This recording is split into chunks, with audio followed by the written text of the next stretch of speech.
Tampok sa pambungad na eksena ang isang lalaki na si Lee Sung, na nakatira kasama ang kanyang ina at kapatid na babae na si Chanami, kamakailan lamang sila lumipat mula sa Seoul. Naghahanda na ngayon ng magkapatid sa pagpasok sa kanilang bagong paaralan simula sa susunod na araw.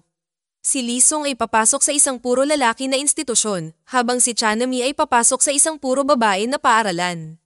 Habang naglalakad patungo sa paaralan, si Lee Sung ay nakatagpo ng isang gang ng mga bully na pinamumunuan ng isang estudyante na si Yang na inaatake ang kanilang inosenteng kaklase na si Sujan. Kinumpiska pa nila ang kanyang baon na para sana sa kanyang mga libro. Sa kabila ng mga nasaksihang ito ay pinili ni Lee Sung na huwag makialam dahil ayaw niyang magkaroon ng gulo sa kanyang unang araw. Maya-maya sa paaralan, si Yang at ang kanyang gang ay muling lumapit kay Sujan at tinanong kung iniulat niya ang nangyari sa mga awtoridad ng paaralan. Nang sinabi nito na hindi ay binalaan ni Yang ang buong klase mula sa pagsasalita laban sa kanila. Habang nangyayari ang lahat ng ito, tinitigan ni Lee Sung si Yang nang walang anumang takot sa kanyang mukha. Dahil sa inis ay binalaan siya ng leader ng gang na ayusin niya ang kanyang ikikilos kung gusto niyang manatiling nakatayo. Pagkaalis ng gang ay iminungkahi ni Sujan kay Lee Sung na iwasan si Yang, nagkausap ang dalawa at napagtanto na sila ay magkaibigan pala noong elementarya. Maya-maya habang naglalakad si Lee Sung pauwi ay napansin niya ang isang boxing training center. Dahil naiintriga, pumasok siya sa loob kung saan nakilala niya ang may-ari na isa ring boxing coach. Ipinahayag niya ang kanyang interes sa boxing, kaya hiniling sa kanya ng coach na kumpletuhin ang mga tanong sa papel at simulan ang pagsasanay sa susunod na araw. Gayunpaman ay nais ni Lee Sung na magsimula kaagad, dahilan para italaga siya ng coach sa isang pangunahing ehersisyo gamit ang mga tali.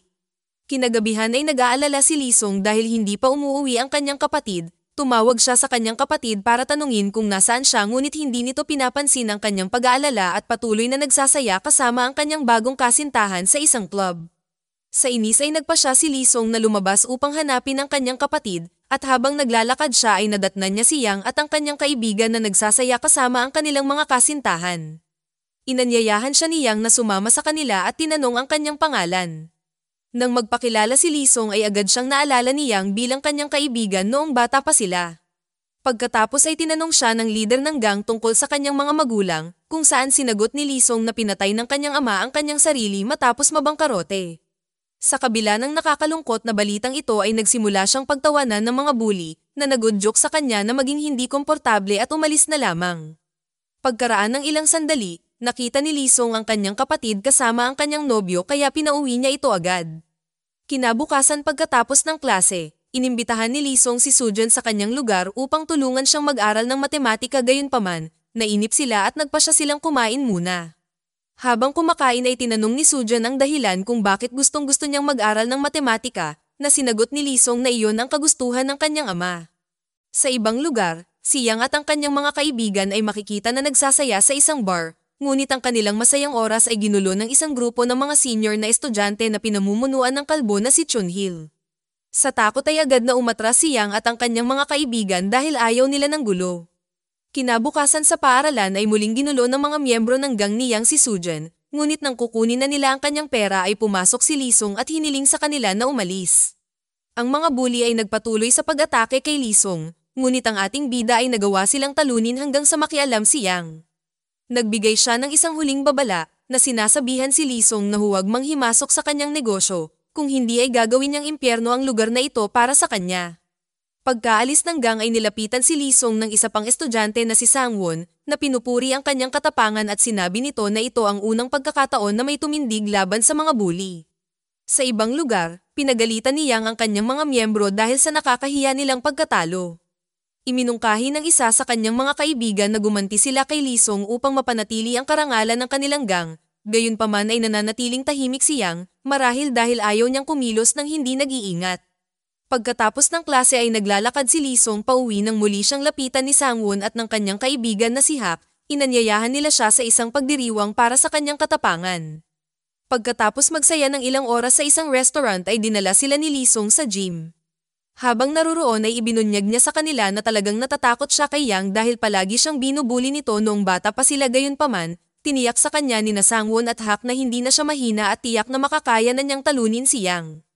Sa susunod na eksena, makikita natin si Chunhil na binubugbog ang mga miyembro ni Yang para sa kanilang kakarampot na koleksyon ng pera. Sinubukan ni Yang na bigyang katwiran ang kanilang sitwasyon sa pamamagitan ng pagbanggit na may nagulat ng kanilang mga aktibidad sa mga awtoridad ng paaralan. Gayunpaman, walang pakialam si Chunhil at sa halip ay binigyan siya ng pisikal na kaparusahan. Sa gabi ay naglalakad si Lisong pauwi mula sa paaralan nang huminto siya sa simpleng restaurant ng kanyang ina. Sumilip siya sa loob mula sa pinto at nakita niya ang isang bisita na kinukulit ang kanyang ina. Malinaw na nagalit si Lisong, ngunit nagpasya siyang huwag makialam gaya ng ipinangako niya sa kanyang ina na hindi siya magdudulot ng anumang uri ng kaguluhan. Kasunod nito ay pumunta siya sa boxing center, nagbabalak na ilabas ang kanyang galit sa pagsasanay. Hiniling niya sa coach na payagan siyang sumama sa sparring, at kalaunan ay nakipaglaban siya sa isang kapwa estudyante. Gayunpaman, si Lisong ay madaling natalo sa laban. Pagkatapos ng laban habang siya ay nakaupo mag-isa, siya ay nilapitan ng kanyang coach at hiniling sa kanya na huwag panghinaan ng loob dahil ang kanyang nakalaban ay isang atleta na boksingero. Maya-maya, pauwi na si Lisong nang makita niya ang kanyang kapatid na sinasalakay ng isang lalaki na nagngangalang Jongho, at dahil sa galit ay agad niyang sinuntok ang lalaki.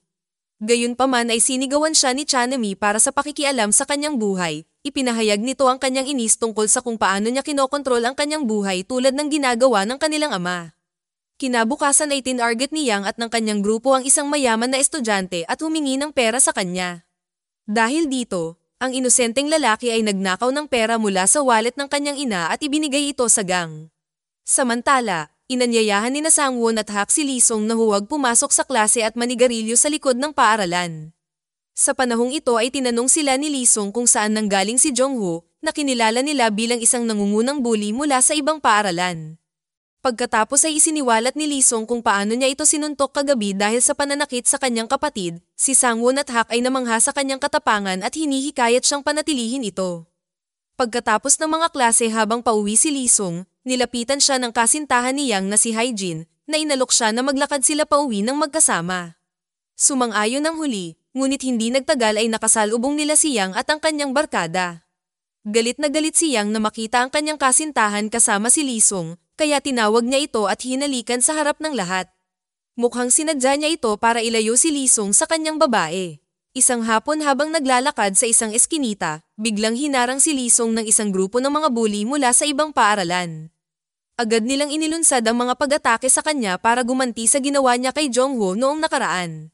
Sinubukan ni Lisong na lumaban ngunit siya ay nabigla dahil marami sila na naging dahilan upang siya ay magulpi. Hindi nagtagal, dumating sina Sangwon at Hak sa eksena at sinimulang bugbugin ang mga salarin. Pagkatapos ang tatlong magkakaibigan ay nagtulungan laban sa mga bully at nagawa silang talunin. Dahil sa pangyayaring ito ay napagtanto ni Lisong na hindi pa sapat ang kanyang lakas para harapin ang mga bully ng mag-isa. Bilang resulta, nagpasya siyang sanayin ang sarili ng mas mahirap para hindi na niya kailanganin ng suporta ng sinuman para ipagtanggol ang sarili. Mula sa sandaling iyon, inilaan ni Lisong ang karamihan ng kanyang oras sa mahigpit na pagsasanay sa boxing center. Isang araw pagkatapos ng klase, makikita si Lisong at ang kanyang tatlong kaibigan na kumakain sa labas ng convenience store. Ang kanilang pagsasaya ay biglang naputol dahil kay Yang at ng kanyang mga katropa.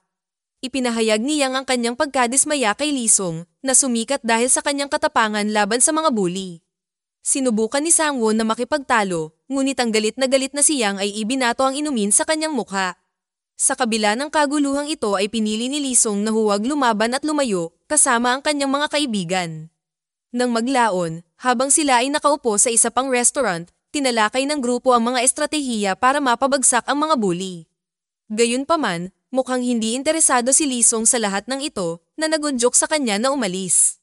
Sa kanyang pag-uwi, muli siyang nilapitan ni Haijin, na nagyaya sa kanya na kumain. Sa kabila ng kanyang pag-aatubili, kahit papaano ay nagawa siya nitong hikayatin na samahan siya. Kasunod nito ay nag-enjoy silang dalawa sa masarap na street food sa kasabay na umuwi. Bago sila maghiwalay ay kumilos si Haijin sa pamamagitan ng paghawak sa kanyang kamay at paghalik sa kanyang labi.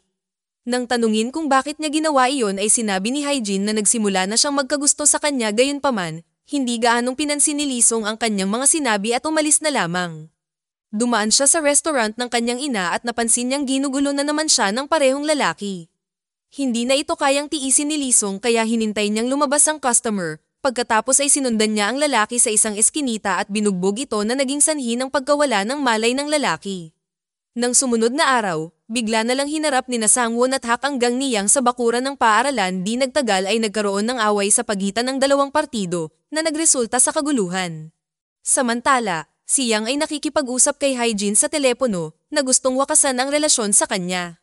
Sinubukan niya ang kanyang makakaya upang maayos ito, ngunit nananatili itong determinado sa kanyang desisyon at ibinaba ang tawag. Si Yang na masama ang loob dahil sa nangyaring paghihiwalay ay lalong nagalit nang marinig ang kaguluhan na nangyayari sa kanyang paligid. Bilang resulta ay inilabas niya ang lahat ng kanyang galit kina Sangwon at Hak at sinipa sila hanggang sa mabugbog sila ng husto. Sa resulta ng insidenteng ito, nilapitan ni Lee Sung ang kanyang mga kaibigan at nakakita ng maraming mga sugat sa kanilang mga mukha. Ikinwento nila ang buong pangyayari sa kanya at tinanong kung bakit hindi siya gumagawa ng anumang aksyon laban kay Yang.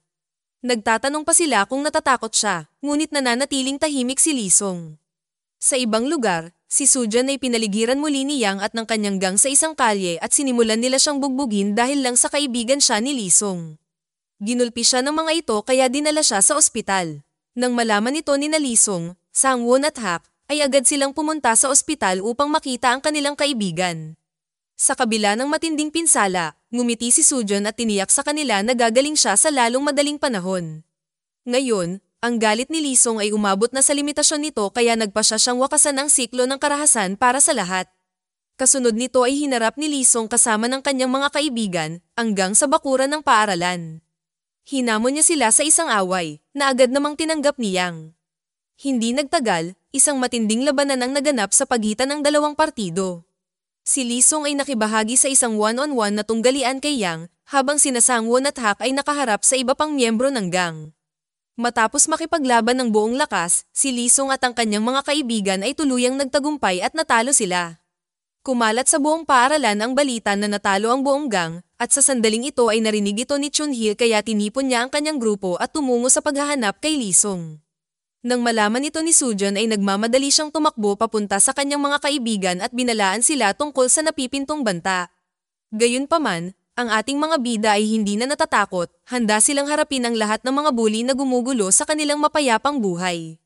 Natapos ang pelikula ng walang takot na naglalakad sa gitna ng kalsada ang apat na magkakaibigan. Salamat sa panonood at pagsuporta. Upang maging updated kayo sa aming mga movie recap, mag-subscribe at pindutin ang notification bell. Babush!